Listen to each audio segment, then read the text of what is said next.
Dear students, आज अपन endoplasmic reticulum के बारे में बात करेंगे। तो एंडोप्लाज्मिक रेटिकुलम है एक कॉम्प्लेक्स सिस्टम ऑफ मेम्ब्रेन्स, झिल्लियों का एक जटिल जाल है जो कि राउंडेड ट्यूब्यूल्स, वेसाइकल्स और फ्लैटेंड ट्यूब्यूल्स के द्वारा, जिनको अपन सिस्टनी कहते हैं, उनके द्वारा बना रहता है, साइटोप्लाज्म में बिखरा रहता है। That at many points are interconnected, ये आपस के अंदर भी ये जो जाल है, सिस्टर्नी है, ये आपस में जुड़ के कम्युनिकेट करती रहती हैं, जुड़ी रहती हैं। This arrangement does not reach to periphery, hence called endoplasmic. और ये जो जाल है ये सेंट्रल न्यूक्लियस के चारों ओर ही पाया जाता है, परिधि तक प्लाज्मा झिल्ली तक नहीं पहुंच पाता, केंद्रीय भाग के अंदर ही रहता है, इसलिए इनको अपन एंडोप्लाज्मिक रेटिकुलम कहते हैं। तो एंडोप्लाज्मिक रेटिकुलम एक जाल होता है ट्यूबुल्स का, वेसाइकल्स का, जो कि न्यूक्लियस को चारों ओर से घेरे रखता है। This vast network divide the cytoplasm into two compartments, one enclosed with in the membrane and other situated outside the matrix.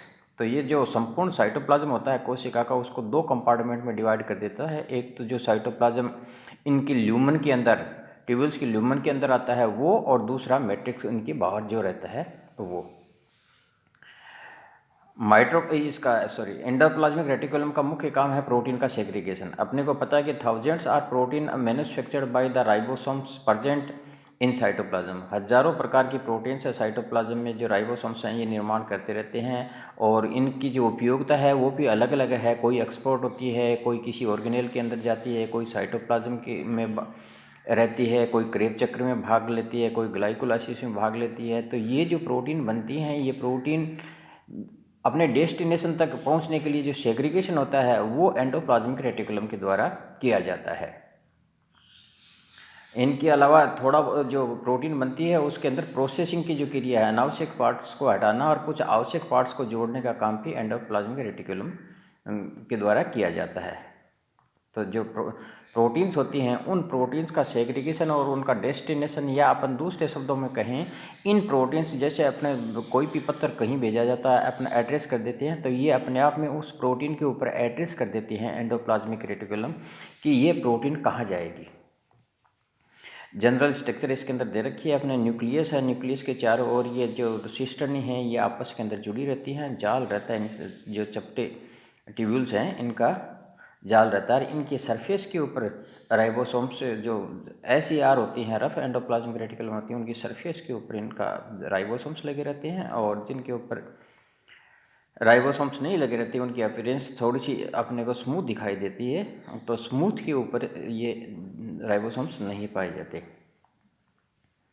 अगर इनका अपन क्षेत्रफल देखें तो सामान्य लीवर कोशिका के अंदर 1 ml अगर अपन साइटोप्लाज्म ले तो उसके अंदर इनका एरिया होगा 11 मीटर स्क्वायर। अगर फैलाएं तो 11 मीटर स्क्वायर इतना एरिया ये कवर कर लेती है। तो बड़ा वास्ट जाल पाया जाता है, और इसके अंदर अधिकांश रफ एंडोप्लाज्मिक रेटिकुलम होती हैं। 2/3 भाग जितनी भी ER होती है उसका 2/3 भाग ये रफ एंडोप्लाज्मिक रेटिकुलम होता है।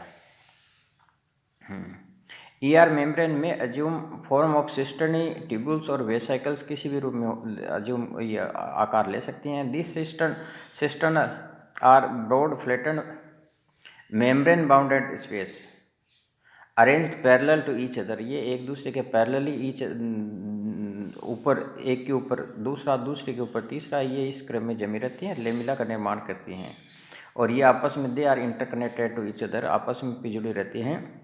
इन ट्यूब्यूल्स का जो अंदर का इनका ट्यूब्यूल्स का डायमीटर 100 से 50 से 100 एंगस्ट्रॉम के बीच का डायमीटर होता है। और वेसाइकल्स हैं ये बिल्कुल वेसाइकल ही होती हैं, प्लाज्मा झिल्ली से बाउंडेड गोलाकार स्ट्रक्चर होती है।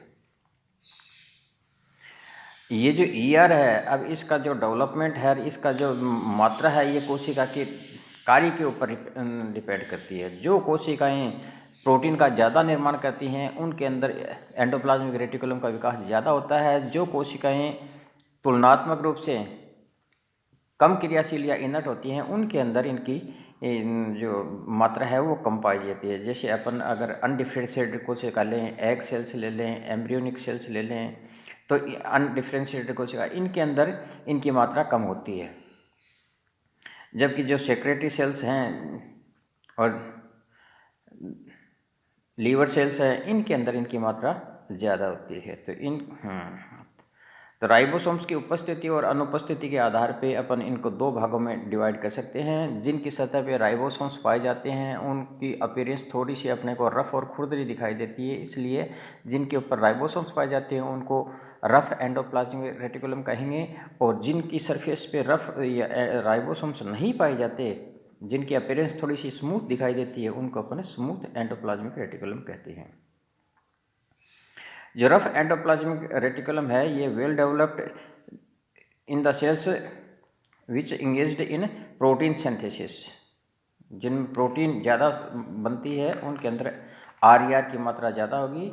राइबोसोम्स हैं इनकी सरफेस के ऊपर लगे रहते हैं, जो प्रोटीन बनती है वो प्रोटीन इनकी ल्यूमन में आ जाती है बन के, और वहाँ उनकी प्रोसेसिंग और एड्रेसिंग का काम होता है।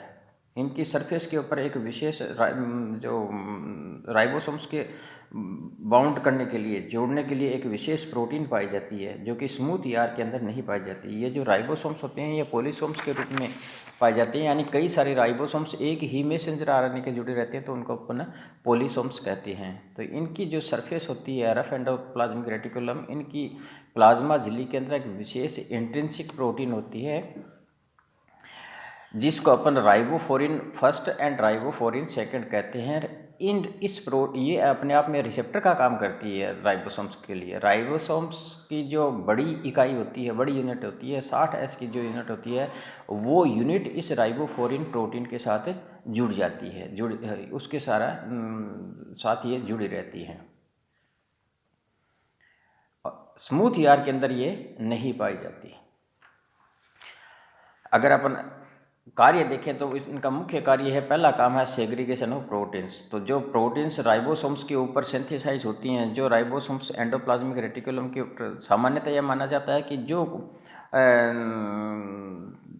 प्रोटीन्स एक्सपोर्ट होती हैं वो एंडोप्लाज्मिक रेटिकुलम की सरफेस पे जो राइबोसोम्स जुड़े रहते हैं उनके ऊपर सिंथेसाइज होती है। जो प्रोटीन्स साइटोप्लाज्म में ही रह जाती है वो जो फ्री राइबोसोम्स होते हैं साइटोप्लाज्म में, उनके द्वारा बनाई जाती है। तो जो एक्सपोर्ट होने वाली प्रोटीन्स होती हैं वो प्रोटीन्स इन की सरफेस के ऊपर जो राइबोसोम्स हैं उनके द्वारा बनती है।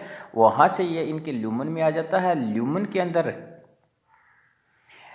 इनकी प्रोसेसिंग और उनके ऊपर एड्रेस लिख दिया जाता है। तो राइबोसोम्स से जो पहली जो पॉलीपेप्टाइड चेन बनती है उससे जो एन टर्मिनल बनता है सबसे पहले, उसके 20 या 25 जो एमिनो एसिड्स हैं उनके अंदर विशेष सीक्वेंस होती है, और वो विशेष सीक्वेंस इनकी जो ल्यूमन होती है उनके अंदर विशेष SRP particle, signal recognition particles पाए जाते हैं। वो सिग्नल रिकॉग्निशन पार्टिकल्स हैं वो उस प्रोटीन को इनके ल्यूमन के अंदर ले आते हैं, और बाद में इनको जो एन टर्मिनल के ऊपर जो सिग्नल पॉलीपेप्टाइड होती हैं उन पॉलीपेप्टाइड को हटा दिया जाता है और उनको पैक्ड करके या तो गोल्गी कॉम्प्लेक्स या वैसे एक्सपोर्ट कर दिया जाता है। गोल्गी कॉम्प्लेक्स, जाइमोजन ग्रेन्यूल्स या लाइसोसोम जहाँ कहीं भी भेजना होता है भेज दिया जाता है। तो इनकी सबसे बड़ी विशेषता ये, इनका जो राइबोसोम सबसे पहले पॉलीपेप्टाइड चेन बनाता है, उसका जो एन टर्मिनल है, एन टर्मिनल के ऊपर जो एमिनो एसिड्स की सीक्वेंस होती है वो सीक्वेंस डिसाइड करती है कि ये कोशिका के साइटोप्लाज्म में जाएगी या एंडोप्लाज्मिक रेटिकुलम के अंदर जाएगी। तो मुख्य इनका काम है प्रोटीन्स का सेग्रीगेशन करना, और वहाँ से फिर ये अपने डेस्टिनेशन तक पहुँचा दी जाती है। इसके अलावा ये मेम्ब्रेन बायोजेनेसिस का काम करती हैं। जो झिल्लियाँ काम आती हैं कोशिका के साइटोप्लाज्म में, जैसे माइटोकॉन्ड्रिया के लिए, लाइसोसोम के लिए, ER, न्यूक्लियस आदि के लिए जो मेम्ब्रेन्स की आवश्यकता होती है, उन मेम्ब्रेन्स का निर्माण में भी एंडोप्लाज्मिक रेटिकुलम है वो सहायक होती है। इसके अलावा मैकेनिकल सपोर्ट, ये अपने आप में अंतःकंकाल का, कोशिका की शेप को मेंटेन रखने का काम करती है, अंतःकंकाल का निर्माण करती है। ऑस्मोटिक प्रेशर डिसाइड करती है। जो सोल्यूट्स हैं, सोल्यूट्स की साइटोप्लाज्म में फ्री सांद्रता को कंट्रोल करती हैं, जो कि ऑस्मोटिक प्रेशर को कंट्रोल करता है। जैसे कैल्शियम का रेगुलेशन इन्हीं के द्वारा होता है। आयोनिक ग्रेडियंट का निर्माण करती हैं। आयोनिक ग्रेडियंट इम्पल्स वगैरह पैदा करने के लिए आयोनिक ग्रेडियंट की आवश्यकता होती है। कब किस आवेश की अधिकता या दोनों मेम्ब्रेन के दोनों तरफ कम ज़्यादा करना है वो इनके द्वारा किया जाता है। तो इम्पल्स का जो प्रोडक्शन है ये भी इनके द्वारा किया जाता है। इसके अलावा ग्लाइकोसाइलेशन है, जो प्रोटीन बनती है, उस प्रोटीन के ऊपर कार्बोहाइड्रेट जोड़ने का काम इनके द्वारा किया जाता है। तो जो कार्बोहाइड्रेट का पार्ट है प्रोटीन का, वो इनके द्वारा एंडोप्लाज्मिक रेटिकुलम की जो ल्यूमन है, इस ल्यूमन के द्वारा किया जाता है। दूसरा अपन लेते हैं स्मूथ एंडोप्लाज्मिक रेटिकुलम। तो ये अपने आप में पता है स्मूथ होती है, इनकी सतह पे राइबोसोम्स नहीं पाए जाते। ये well developed in skeletal muscles.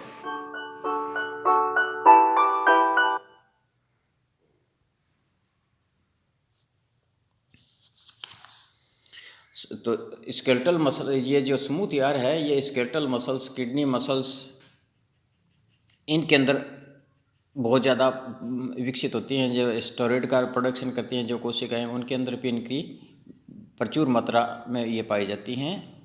इनका मुख्य काम है जो क्या कहें अपन, डिटॉक्सिफिकेशन को, अपने हानि रहित पदार्थों का निर्माण करना। तो जो भी अपने शरीर के अंदर हानिकारक पदार्थ जाते हैं, उन पदार्थों को ये हाइड्रोजोफोबिक पदार्थ है, उनको वाटर हाइड्रोफिलिक पदार्थ के अंदर पदार्थों में बदल देती है और वो फिर अपने शरीर से एक्सक्रेट हो जाते हैं। तो डिटॉक्सिफिकेशन लीवर के अंदर, लीवर की कोशिकाएं होती हैं, उनके अंदर जो एंडोप्लाज्मिक स्मूथ एंडोप्लाज्मिक रेटिकुलम है, वो इनका टॉक्सिफिकेशन है वो कम कर देती है। जैसे बारबिचुरेट्स, एथेनॉल्स वगैरह जो यूज करते हैं, तो शरीर में बाहर निकालने का या इनको वाटर सोल्यूबल फॉर्म में बदलने का काम इन स्मूथ एंडोप्लाज्मिक रेटिकुलम के अंदर पाया जाता है। इनके अंदर ये जो स्मूथ एंडोप्लाज्मिक रेटिकुलम होती है, इनके अंदर एक विशेष एंजाइम ऑक्सीजन ट्रांसफरिंग एंजाइम्स पाए जाते हैं। ऑक्सीजन ट्रांसफरिंग, जो कि सबस्ट्रेट स्पेसिफिक नहीं होते। बाकी जितने भी एंजाइम हैं सबस्ट्रेट स्पेसिफिक होते हैं, एक खास सबस्ट्रेट है उसी के ऊपर काम करते हैं। ये सबस्ट्रेट नॉन स्पेसिफिक होते हैं। तो जो भी पदार्थ है उन सब के ऊपर ये काम करते हैं और उनको ऑक्सीडाइज करके हाइड्रोफोबिक जो पार्ट है उसको हाइड्रोफिलिक पार्ट के अंदर बदल देते हैं और वो किडनी के द्वारा एक्सक्रेट हो जाता है। इसमें कुछ पदार्थ ऐसे, जैसे मीट, अगर बॉइल्ड मीट कोई काम में लेता है और बॉइल्ड मीट अगर इन एंजाइम्स से जुड़ जाता है तो वो एक कार्सिनोजन के अंदर भी बदल सकता है। तो कुछ एक कार्सिनोजन का निर्माण भी ये करते हैं, बेंजोएपायरिन का निर्माण कर देते हैं ये स्मूथ यार, और ये एराइल हाइड्रोक्सिलेज एंजाइम के द्वारा एपोक्साइड 5,6 एपोक्साइड में बदल जाता है, जो कि एक कार्सिनोजन है, कैंसर पैदा कर सकता है। स्टेरॉइड सिंथेसिस, गोनाड्स और एड्रेनल कॉर्टेक्स की जो कोशिकाएं हैं उनके अंदर जो स्मूथ यार है, ये स्टेरॉइड्स का संश्लेषण करती हैं। ग्लूकोज फ्रॉम ग्लाइकोजन, जो ग्लाइकोजन अपने लीवर और मसल सेल्स के अंदर जमा है, उस ग्लाइकोजन को ये ग्लूकोज के अंदर बदल देती हैं। तो इनके अंदर ग्लूकोज 1 फास्फेटेज एंजाइम पाया जाता है, जो कि इस ग्लाइकोजन को ग्लूकोज 1 फास्फेट के अंदर बदल देता है। ग्लूकोज 1 फास्फेट है ग्लूकोज 6 फास्फेट में बदल जाएगा। और इनकी जो प्लाज्मा झिल्ली होती है स्मूथ ईआर की, इसके अंदर फास्फेट हटा दिया जाता है और ग्लूकोज को साइटोप्लाज्म में रिलीज करके ब्लड स्ट्रीम में पहुंचा दिया जाता है। तो ग्लाइकोजन से भी ये ग्लूकोज का निर्माण करती हैं। इसके अलावा ये ग्लूकोज को ग्लाइकोजन में बदलती हैं। अगर ग्लूकोज की मात्रा ज़्यादा है तो यूडीपीएच ग्लाइकोजन ट्रांसफेरेज एंजाइम इनके अंदर पाया जाता है। यूरिडिन डाइफॉस्फोग्लूकोज एंजाइम पाया जाता है, जो कि ग्लूकोज को ग्लाइकोजन में भी, अगर ग्लूकोज की मात्रा ज़्यादा है तो उसको ग्लाइकोजन में बदल देते हैं। लिपिड संश्लेषण का बहुत ज़्यादा काम ये स्मूथ एंडोप्लाज्मिक रेटिकुलम है वो करती है। स्वीक्वेस्टरिंग कैल्शियमाइंस, कैल्शियमाइन की सांद्रता कोशिका के साइटोप्लाज्म में इन्हीं के द्वारा कंट्रोल होती है कि ज़्यादा करनी है कम करनी है, कॉन्ट्रैक्शन के अंदर ये सहायक होती है। और प्रोटीन का सेक्रेशन का काम इनके द्वारा किया जाता है, जो सेक्रेट किया जाता है वो भी इनके द्वारा किया जाता है। तो माइटोकॉन्ड्रिया कोशिका अपन देखें तो सबसे पहले ये कोशिका में जो प्रोटीन बनती हैं उनके सेग्रीगेशन के लिए विभिन्न मैक्रोमोलिक्यूल हैं, उनके संश्लेषण के लिए और डिटॉक्सिफिकेशन के लिए ये बहुत ज़्यादा आवश्यक होती हैं। Thank you.